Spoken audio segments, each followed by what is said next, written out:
Good day, everyone, and welcome to Journey of the Anointed with Mr. Buzz. I just was recalling a book I read years ago, and I can't remember the name of it, unfortunately. It's a good 10 or 12 years ago I read it. Yeah, probably 12 years ago. And it was about the transition from Web 2.0 to Web 3.0. And I don't know, it popped into my mind for some reason just a few minutes ago, and I looked up if we are in Web 2.0 or 3.0 at this point in time. We're still in 2.0, but we're partially transitioned into 3.0, or the semantic web, it's called. So what does that mean, the semantic web? Well, the semantic web is an internet that is fully interactive with the user. So it knows a lot about you. It knows everything about you, actually. Once it's fully implemented, it's going to know everything. It's going to know your medical situation. It's going to know your finances. It's going to know everything. And the experience it gives you is going to be based on all those things. So things like blockchain, that's part of Web 3.0. Now this book I read was quite alarming, actually, because it talked about the things I'm mentioning here right now. But it also said that Web 3.0 was going to mean that everything like airplanes, any kind of public transportation or anything, all these things were going to be controlled by the internet. And because of this, hacking was going to take place and attacks were going to take place and planes were going to be dropping out of the sky. This is literally what the book said. Well, what have we seen lately? I think it's almost 90 plane crashes or something already this year, and it's only February. So Web 3.0, or the semantic web, is almost definitely the reason that this is happening. The big shipping container ship that took out a bridge last year, again, a cyber attack. That's how you make those things happen. That's the danger of the semantic web. And back then when I read that book, I sure wish I could remember the name of it. It had a strange name. I honestly can't remember it. I've been racking my brains trying to remember. In that book, it described the dilemma that the designers of the semantic web were having. How can we keep it safe from cyber attacks? And the conclusion they were coming to was they would not be able to. It would be very difficult. Because as you made it secure, somebody is going to figure out how to, get around that. And then you'd have to block them again and revamp your security, and they'll always figure it out again. The criminal is always ahead of the other side trying to stop it. The criminal is always, they get ahead of the other people.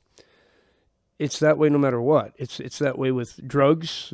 They ban a certain drug. Well, the drug dealers, the chemists who make the drugs, they just tweak it a little bit, and they basically put out the same drug that's been tweaked a little bit. It's no longer the same one that they just banned, so now they got another legal one. Now they got to go through all that administrative bullshit again to ban that other drug that they've just made.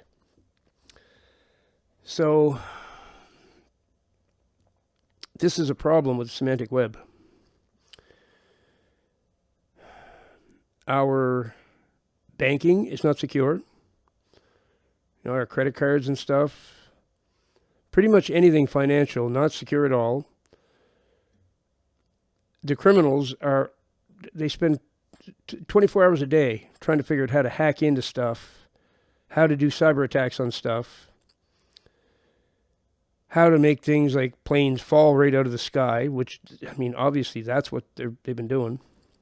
This book described it all. It said that this was the problem with Web 3.0, the semantic web, and it predicted accurately that right around this time, it even said it would be right around now, that all of a sudden planes were just going to start dropping out of the sky. That was the one thing it guaranteed was going to happen.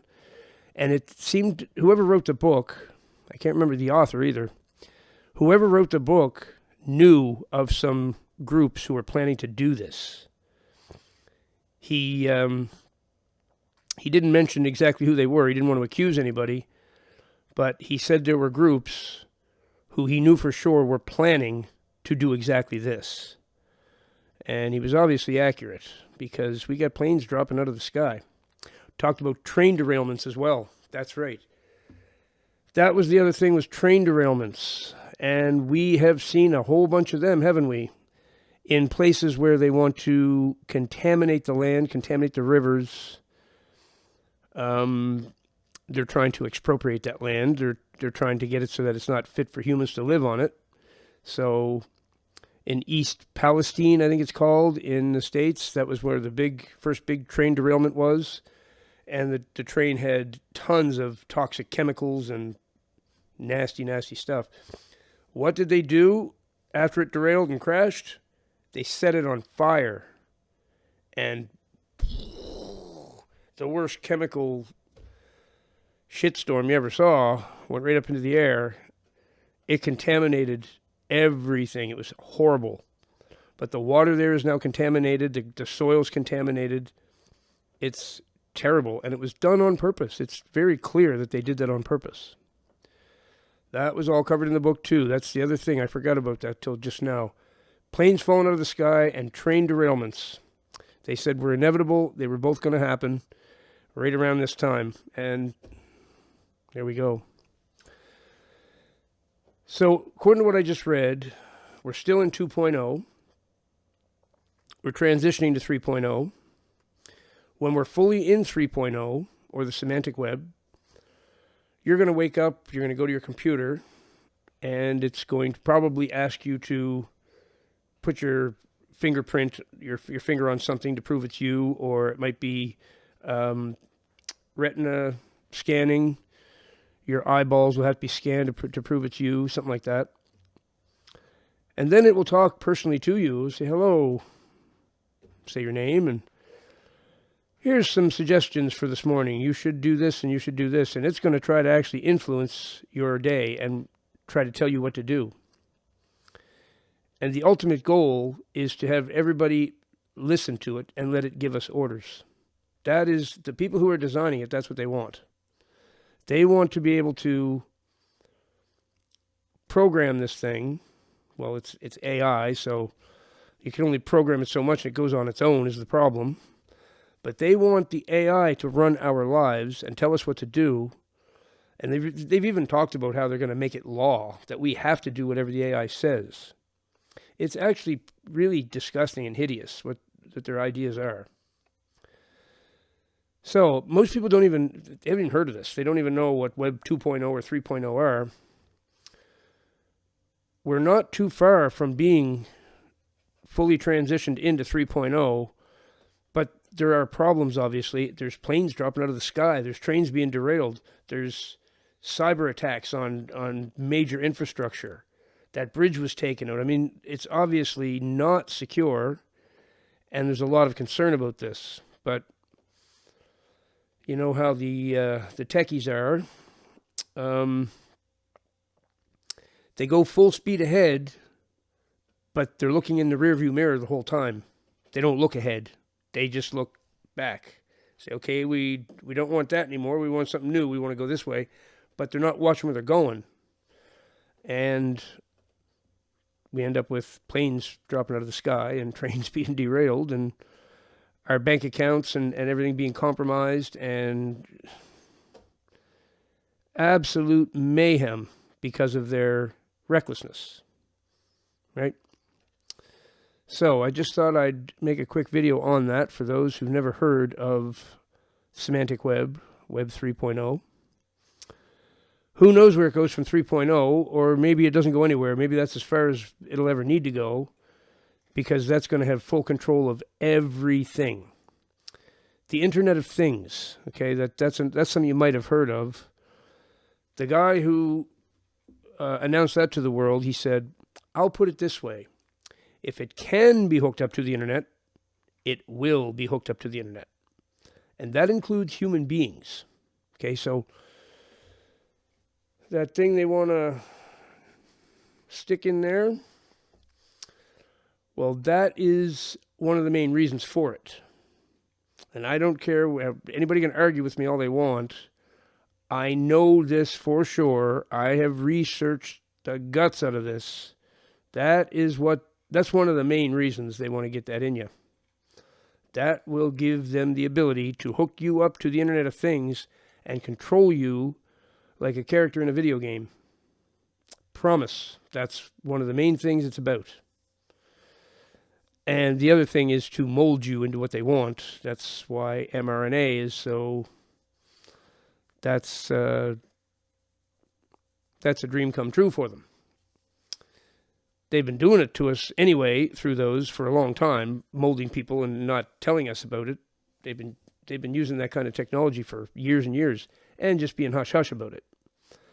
But now with this, they don't have to be hush-hush. They can tell you the truth. This is something that edits your genetics. But it's also about hooking you up to Web 3.0 or the semantic web and controlling everything about you like you're a character in a video game. That's what it's about. Promise. You'll see that real soon in the open. That's not going to be hidden much longer. The Internet of Things it didn't happen as quick as they thought. They're behind schedule with it, but they haven't given up, I promise. 5G is to do with it too. The whole thing is all part of the same package. And it's not being done as quick as they hoped. They're definitely behind. They've had opposition. They've had problems. They've had technical problems. They've had all kinds of nightmarish problems. I think God has put a monkey wrench into their plans, actually, is what it looks like to me. And I hope he does, because their plans are evil, for sure. So beware of the thing they want to shove in there, because you will end up being a character in a video game with someone else having the joystick who doesn't like you. Promise. So instead, turn to Jesus Christ, and then everything will be fine. Because he is the way, the truth, and the life, the Lord of Lords, and the King of Kings.